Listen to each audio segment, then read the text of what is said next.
नमस्कार साथियों, मैं शिवदीप कुमार आपका बहुत बहुत स्वागत करता हूं फिर से अपने चैनल पर।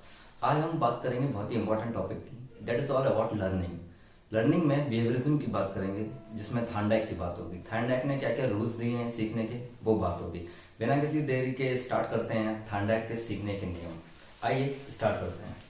थांडाइक का टॉपिक है थांडाइक के सीखने के नियम। सबसे पहले मैं बात बता दूं, थांडाइक थांडाइक ये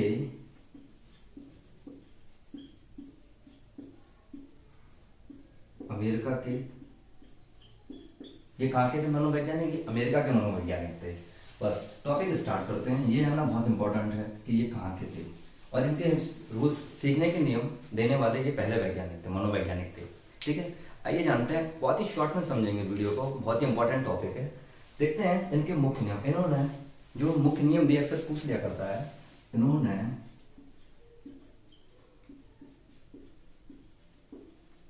मुख्य नियम 3 दिए, गौड़ नियम 5 दिए। मुख्य नियम कितने दिए? गौड़ नियम 5 दिए। अक्सर पूछ लिया था थांडाइक के जो मुख्य नियम है उनकी संख्या कितनी है, तो आप 1 2 3 4, तो आप समझेंगे 3। गौड़ नियम कितने दिए? 5। तो सीखने के टोटल इनके नियम और देख रहे हैं तो 8 थे, लेकिन मुख्य नियम सबसे ज्यादा इंपॉर्टेंट ये वाले हैं। सबसे ज्यादा इंपॉर्टेंट जो इनके नियम है सीखने के, वो है आपके 3 नियम। आइए स्टार्ट करते हैं ये नियम क्या क्या है। चलिए देखते हैं। मैंने यहाँ पे लिख दिया है मुख्य नियम। पहला है तत्परता का नियम, लॉ ऑफ रीडीनेस। मैं यहाँ लिख देता हूँ।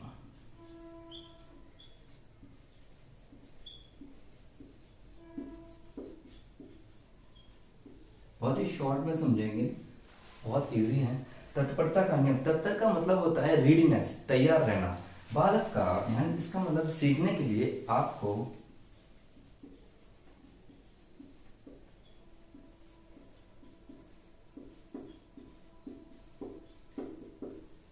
मानसिक रूप से तैयार,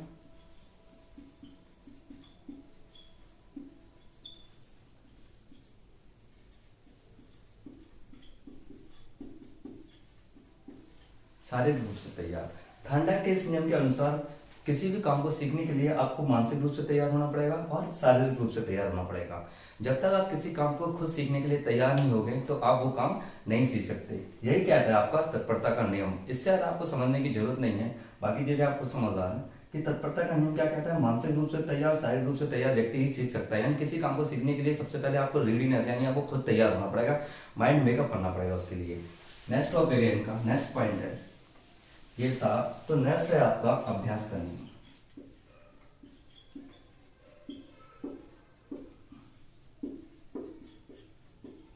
अभ्यास का नियम, अभ्यास का नियम मतलब होता है लॉ ऑफ एक्सरसाइज। एक्सरसाइज यहां से समझ में आ रहा होगा कि किसी भी काम को सीखने के लिए जितनी आप प्रैक्टिस करेंगे उतनी आपका जो लर्निंग है वो परमानेंट हो जाएगी, स्थायी।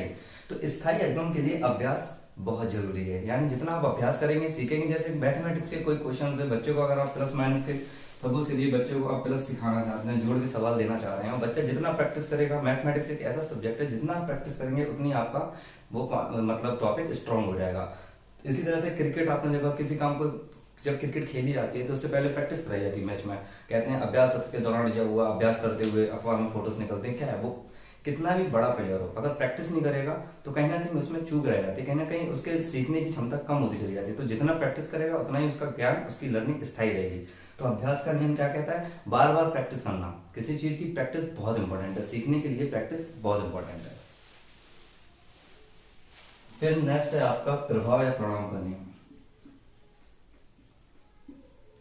प्रभाव हुआ, बहुत ज्यादा डिटेल में जाने की जरूरत नहीं है, बस याद रखना है। Law of effect, law of result. इसी को हम लॉ प्रभाव का मतलब ये होता है किसी काम को अगर आप सीख रहे हैं या किसी काम को कर रहे हैं, अगर उसका प्रभाव अच्छा है तो आप उसको बार बार करेंगे। अगर उसका प्रभाव अच्छा नहीं है, इम्पैक्ट अच्छा नहीं पड़ा आपके ऊपर, तो उस काम को नहीं करेंगे दोबारा। यही कहता है ये परिणाम का नियम। यानी किसी काम को सीखने में अगर आपको सुख की अनुभूति होती है किसी काम को करने में, तो आप उसे बार बार करेंगे। नहीं होती है तो आप छोड़ देंगे बीच में। इसीलिए इसको बोला जाता है सुख दुख का नियम। क्या बोला जाता है? सुख दुख का नियम। और बोला जाता है संतोष। ये इंपॉर्टेंट है, इसको नोट कर लेना, आ जाता है घुमा के, संतोष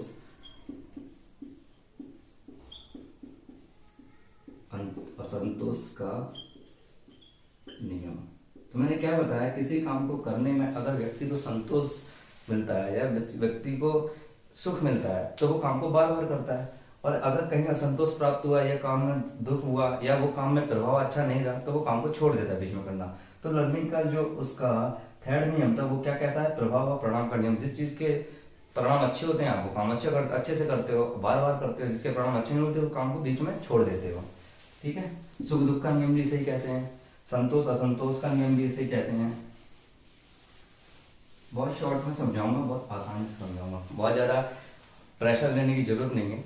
मोस्टली 3 ही सबसे ज़्यादा इंपॉर्टेंट है, आपको याद रखना है। तत्परता का नियम, लॉ ऑफ रेडीनेस, अभ्यास का नियम, लॉ ऑफ एक्सरसाइज, और प्रभाव और परिणाम का नियम, लॉ ऑफ इफेक्ट, जिसके मैंने अभी नाम आपको बता दिए हैं। अब आइए जानते हैं कि गॉड नियम यानी जो सेकेंडरी लॉ है वो क्या है। पहला है बहुप्रतिक्रिया का नियम। मैं यहाँ लिख देता हूँ, बहु प्रतिक्रिया का नियम। बहुप्रतिक्रिया का नियम ये है, किसी काम को सीखने के लिए आपको अनेक रास्ते अपनाने पड़ते हैं। हर क्वेश्चन के, आपने देखा होगा क्वेश्चन के 2 मेथड से ये सवाल हो सकता है। तो यही है, काम को सीखते वक्त आपको अनेक रास्तों से गुजरना पड़ता है, कई तरीके अपनाने पड़ते हैं। देखिए मैंने यहाँ लिखा हुआ है सीखने के कई तरीके अपनाना। जब आप किसी काम को सीखने के लिए क्रिया करते हुए बहुत सारी क्रियाएं करते हैं उस काम को करने के लिए, वो नए नए तरीके अपनाते हैं, तो वही क्या कहलाता है? बहुप्रतिक्रिया का नियम। सपोज जैसे आप साइकिल सीखने जाते हैं तो साइकिल में कई चीजें सीखते हैं, पहले कैंची चलाते हैं, फिर सीट चलाते हैं, तो काफी मतलब चीजें नए नए तरीकों से सीखते हैं चीजों को।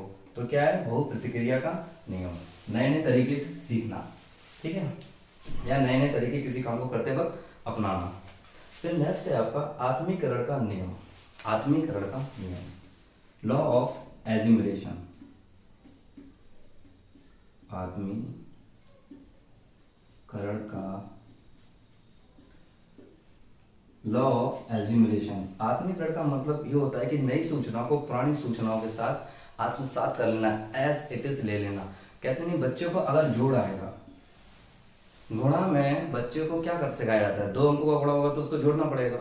तो क्या बच्चों को अगर जोड़ आता है तो वो जल्दी से गुणा कर लेगा। तो यानी क्या है, उसको पुराने ज्ञान को नए ज्ञान से जल्दी जोड़ देगा, तो जल्दी सीख लेगा। अगर उसको कुछ नया सिखाने जा रहे होते हैं तो उससे पहले उसके बारे में कुछ पहले से उसको पता होता है, उसको इम्पैक्ट डालते हैं उस पर, ताकि वो जोड़ ले उन चीजों से और आगे बढ़ता जाए। ठीक है, आत्मीकरण का नियम था ये। नेक्स्ट है आपको, मैंने क्या लिखा है? नवीन ज्ञान को पूर्व ज्ञान से जोड़कर आत्मसात करना। नेक्स्ट है मनोवृत्ति का नियम। क्या है? मनोवृत्ति का नियम।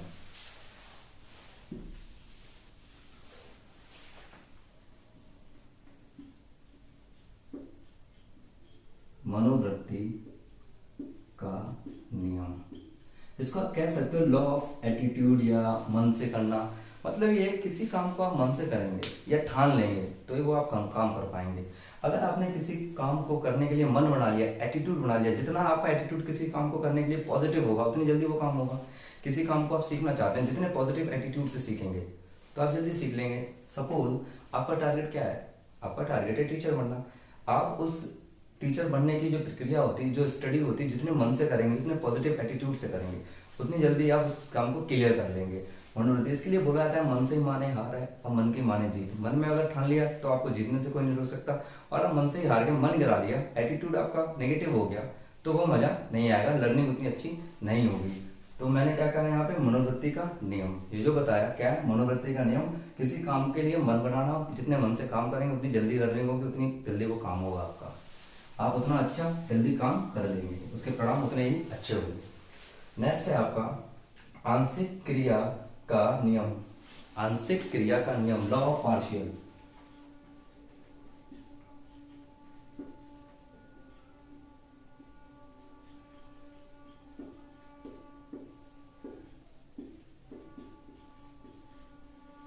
Law of partial. आंशिक का मतलब होता है छोटे छोटे भागों में।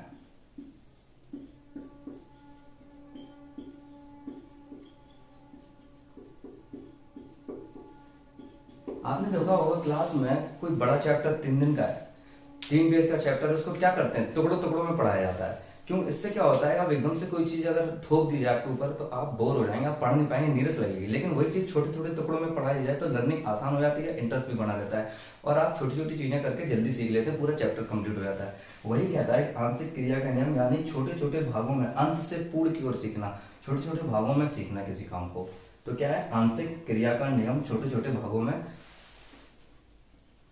लिख देता हूं मैं, करके सीखना। बिल्कुल आसान तरीके से बता रहा हूँ, बहुत ज्यादा प्रेशर डालने नहीं है, फालतू के एग्जाम्पल नहीं देने हैं। इतना इंपॉर्टेंट था, ऊपर के 3 लॉ बहुत इंपॉर्टेंट है, लेकिन ये आते नहीं, लेकिन इनके बारे में जानकारी फिर भी दे रहा हूँ मैं आपको। आंशिक क्रिया का नियम छोटे छोटे भागों में करके सीखना। मैंने कहा आंशिक क्रिया का नियम छोटे छोटे भाग करके सीखना, अंश से पूर्ण की ओर। आपको दिख नहीं रहा होगा इसलिए मैं यहाँ लिख रहा हूँ।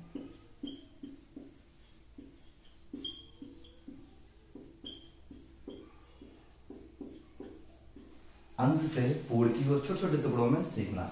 टॉपिक को कंप्लीट कैसे करना? छोटे छोटे टुकड़ों में। ऐसा मान लीजिए थांडाइक का टॉपिक, जो लर्निंग का टॉपिक है, बहुत बड़ा है। एक ही साथ अगर मैं वीडियो बना दूं 1.5-2 घंटे की तो आपको बहुत नीरस लगेगा, वीडियो आपको बहुत लंबा लगेगा, आप एक साथ नहीं दे सकते। तो क्या करता हूँ, topic by topic topic topic करके छोटे छोटे टुकड़ों में करके पूरी लर्निंग का चैप्टर आपका कंप्लीट करेंगे। इससे क्या होगा, आपकी लर्निंग भी अच्छी हो जाएगी, आपको समझ में भी जल्दी से आ जाएगा और आपको नीरस भी नहीं लगेगा। अब चलते हैं नेक्स्ट। नेक्स्ट है आपका ये 5वां है सहचार परिवर्तन का नियम। क्या है? सहचार,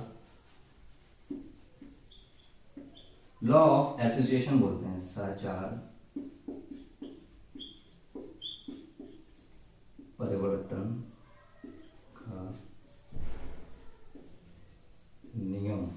सहचार परिवर्तन का नियम, अगर तो नहीं देख रहा हो तो मैं यहां लिख देता हूं। सहचार परिवर्तन का नियम। सहचार का मतलब एसोसिएट, मतलब ये है कि पहले कोई जो प्रतिक्रिया की गई हो, थोड़े दिन बाद उसी प्रतिक्रिया को दोबारा करना किसी नई स्थिति में, यानी पुरानी स्थिति प्रतिक्रिया को किसी नई स्थिति में करना। देखिए यहाँ लिखा है सहचार परिवर्तन का नियम, मैंने लिखा है पहले कभी की गई क्रिया को उसी समान दूसरी स्थिति में करना।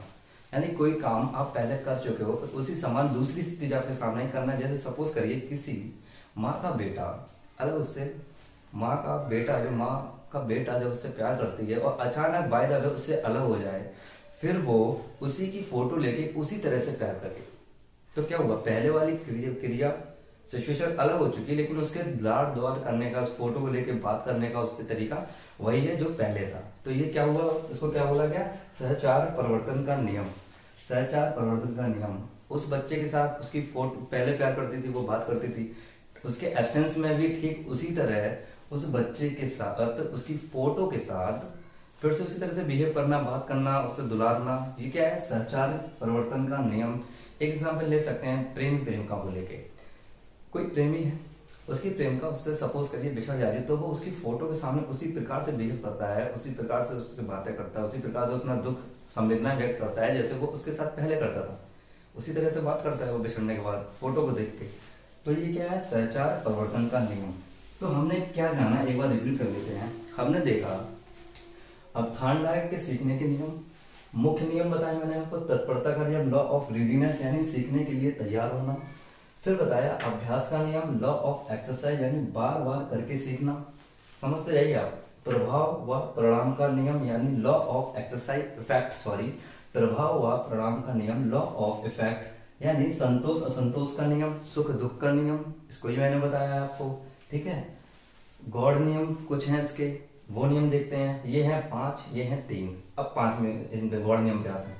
बहुप्रतिक्रिया का नियम, सीखने के कई तरीके अपनाना, ठीक है। इनकी मैंने शॉर्ट कीवर्ड्स यहाँ लिख दिए हैं, ये बहुत काम आएंगे आपके।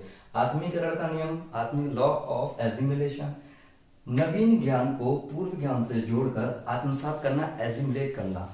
नेक्स्ट है आपका मनोवृत्ति का नियम, लॉ ऑफ, ये एटीट्यूड कह सकते हो, ये कुछ भी कह सकते हो, एक मन का नियम, इनसाइट्स का कह सकते हो, यानी जैसा मन हो वैसा ही सीखना होगा, मन से जीत और मन से हार, मैंने यहाँ लिखा हुआ। मतलब इंसान का सीखने प्रति जैसे क्रिया होगी, मन से काम करेगा तो जल्दी सीखेगा, बेमन से काम करेगा तो नहीं। आपको भी पता है बेमन से क्या हुआ काम का परिणाम क्या होता है ना।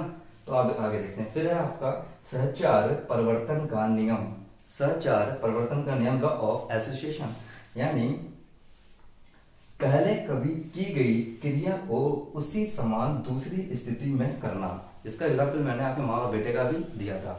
साथियों, बहुत ही इंपॉर्टेंट टॉपिक मैंने आपके सामने रखा, बहुत ही नॉलेजेबल टॉपिक है और किसी भी भर्ती परीक्षा में आता ही आता है। साथियों, अगर वीडियो अच्छा लगा हो तो वीडियो को लाइक कीजिएगा, शेयर कीजिएगा और वीडियो को अगर आप नए हैं चैनल को सब्सक्राइब कीजिएगा। फिर मिलते हैं नेक्स्ट टॉपिक के साथ, तब तक के लिए बाय बाय, शुक्रिया, शुभकामनाएं।